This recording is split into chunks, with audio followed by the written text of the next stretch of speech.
اوكي. دكتور بيا الوجع راح ما ليا رجع.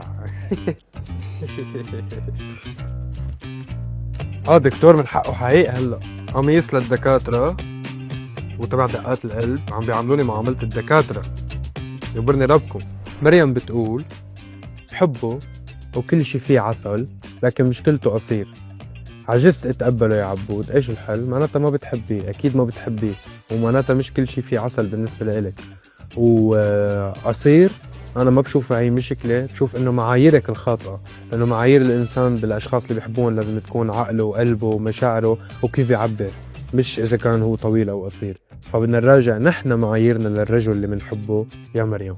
نوال بتقول مشكلتي اني حمادية حتى النخاع، وبكل ما خطبني احد ما اتقبل، تعطيني حل يا عبود ولا ارسل لك عنوان بيتنا ورقم ابوي. اوكي. بفهم اذا كنت عم تمزحي، واذا كنتي لا وانا بحبك اكتر، بكفي انك انت عم تدعميني وواقفه حدي دايما. بس بالنهايه انت بتعرفي انه انا انسان من لحم ودم ورح اتجوز بيوم من الايام، والافضل انك تكوني عم تطلعي على الحقل تبعك وما تلحقي الفراش. عمر بيقول دائما بقول لا انت اعظم انتصاراتي. اوكي، هي منيحه كتير، وهي حتى اشتقت لك تستكتر علي. الحل ما في حل، انت حبيتها مثل ما هي انسانة ما بتعرف تعبر عن حالها كتير، ما بتعرف تحب تعبر عن مشاعرها. الافضل انك تشوف شو لغة الحب بالنسبة لها، يمكن بتحب تعبر باغنية، يمكن بكمشة ايد، بدك تشوف هي كيف بتحب تعبر عن نفسها. مش كل الناس بتعبر بنفس طريقتك يا عمر.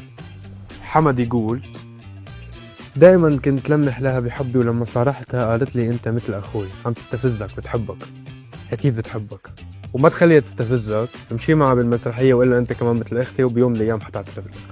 نورا بتقول انا يا الشامي كنت حب واحد لمده 8 سنين، وفجاه خبرني انه راح يتزوج بكره خطوبته، شو اسوي؟ بتسوي اكلة حلو طيبة كتير وبتحتفلي انك خلصتي منه. الاستشارة اللي بعدها، هذا الشخص اكيد ما بيحبك وكان بيستغلك فترة، فانه اصلا شو بدك فيه، ركزي حالك حيجيك احسن منه. وسام بيقول بحب واحدة معي بالجامعة بس ما عندي اسلوب بالحكي، وكل ما قابلتها بتوتر وكأني عامل مصيبة.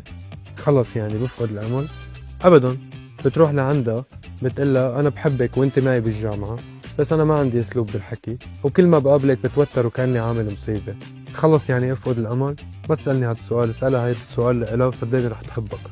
جمانة بتقول صار لي سنة اتكلم مع شخص عن بعد وكل المعلومات اللي بيعرفها عني غلط، اكمل المسرحية ولا اعتزل الملاعب واعطيه بلوك قبل ما يتعلق فيني اكتر؟ انا برأيي توقفي الموضوع كلياته وتشوفي لك شي شركة انتاج تتبناك، تعملي مسرحية هنيك.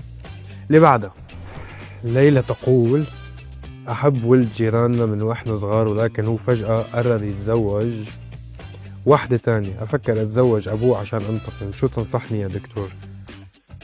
بنصحك إنك ما تتجوزي وتروحي تلتهي وتشتغلي بحالك وتطوري من نفسك، وهو رح يلحقك أنا أكيد، لأنه الناس ما بتحب مطاردة الاحتياج، بتحب الناس اللي بتعتني بنفسهم وهن حيلحقوك.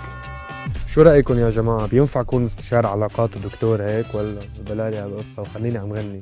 ورميتني من حصاني ويا ميمنة خيال، خابوا كل ظناني ويا ويلو شو خوال.